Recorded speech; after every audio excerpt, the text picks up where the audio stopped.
Hey guys, welcome back to the channel. This is Bucket Ponds, and I am out here shopping in our backyard oasis.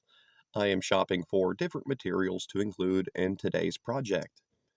We're going to take some samples from pool pond number 1, and these will be absolutely loaded with microfauna.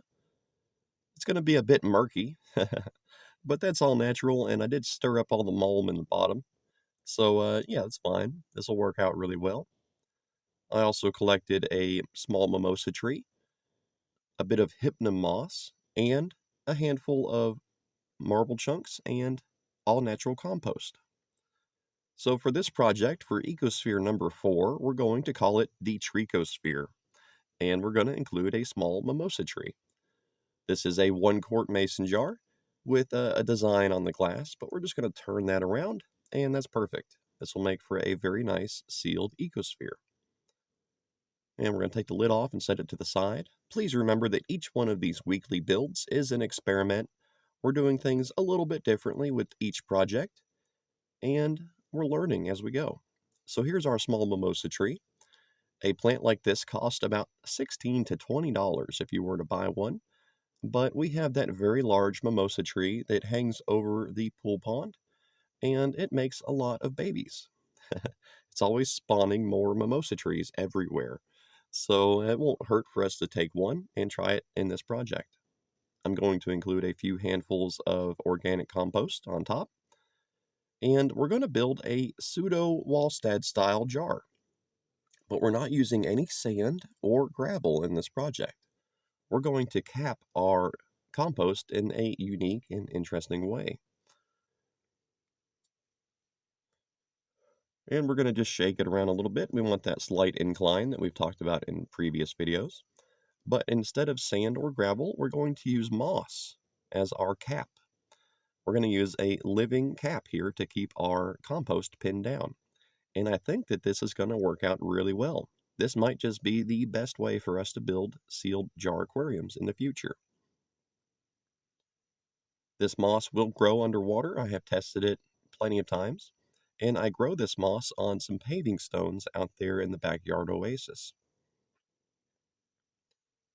It'll look a little bit different as it grows underwater, and I believe that's because it can no longer rely on sexual reproduction, spores basically. So instead, it will rely on vegetative growth. It'll grow long strands that are meant to break off and start new patches of moss. Now, to hold this moss down, to stop it from floating, we're going to use some marble chunks here, which are basically composed of calcium bicarbonate, if I remember correctly. But this will act as a pH buffer that will prevent that compost from making the water extremely acidic. And it will also leach a bit of calcium into the water, which is useful for our various invertebrates. Anything with an exoskeleton can benefit from a bit of calcium. That includes snails and shrimp and other pets. So there we go. That looks pretty nice. And now we're going to add our water. If I do this wrong, then we will have a floating mess, a black water jar with some stuff floating around inside, and we don't want that. We generally want to keep our substrate pinned to the bottom, so we have to be very careful when adding water. You may hear a few frogs in the background. Please don't worry. Next, we're adding a green water sample. This green water algae is very important. It acts as a plant. It will produce oxygen.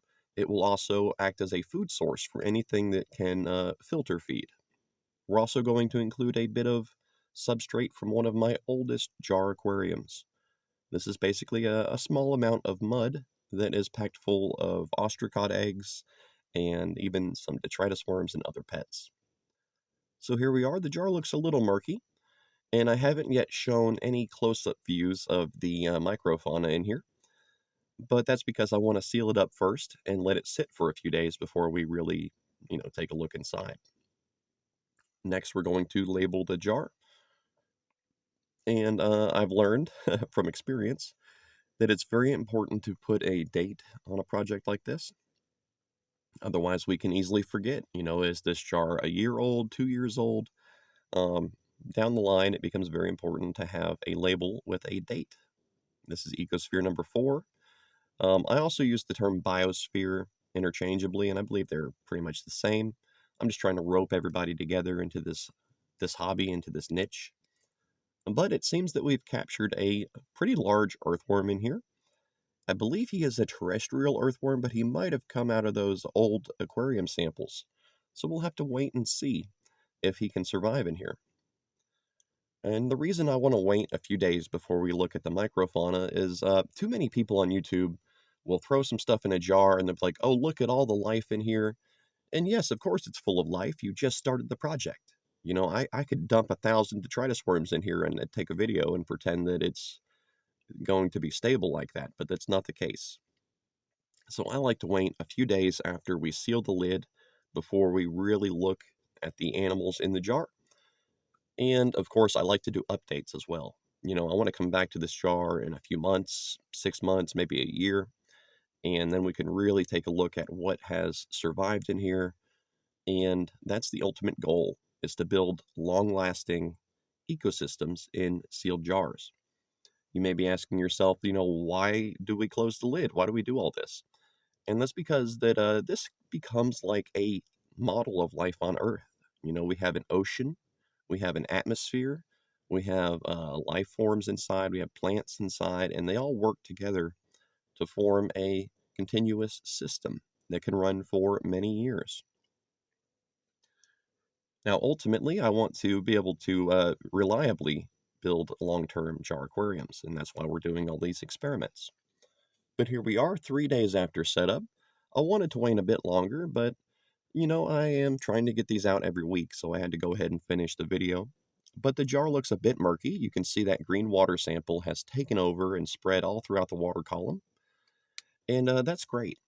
If you're building an ecosphere at home and your jar is a bit cloudy, do not worry. That can be a good thing.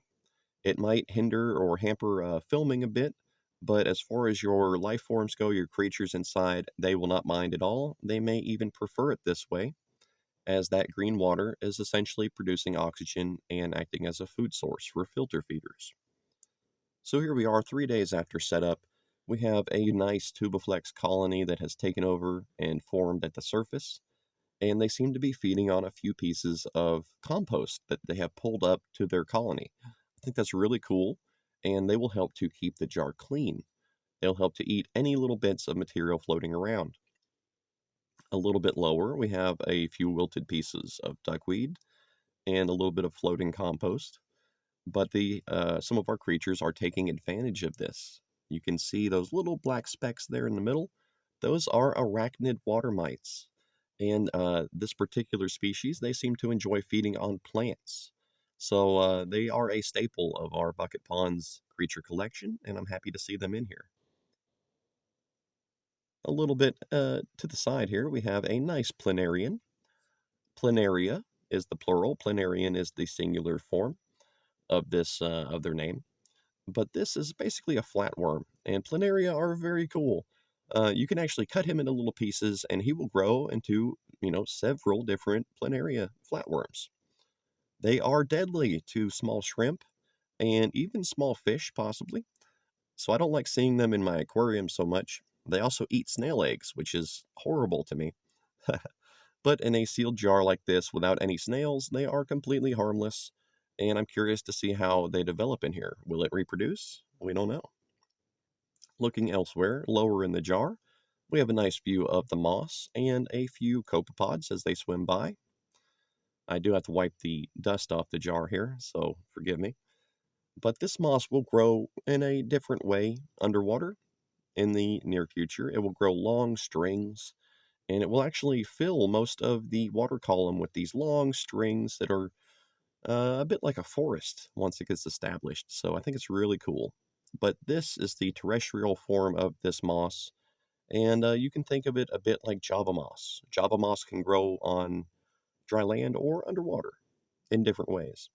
Right here, it's hard to see, but we have one of our leeches hiding underneath a piece of moss. Yes, I had to specifically catch and include one of our leeches in here, a couple of them actually, and I'm hoping that they will survive and reproduce. Recently, I was in a discussion with one of you guys on YouTube, and you were asking about why I thought the leeches were so valuable. And that's because we just don't have very many yet. Originally our detritus worms were very valuable, and now we can grow thousands of them.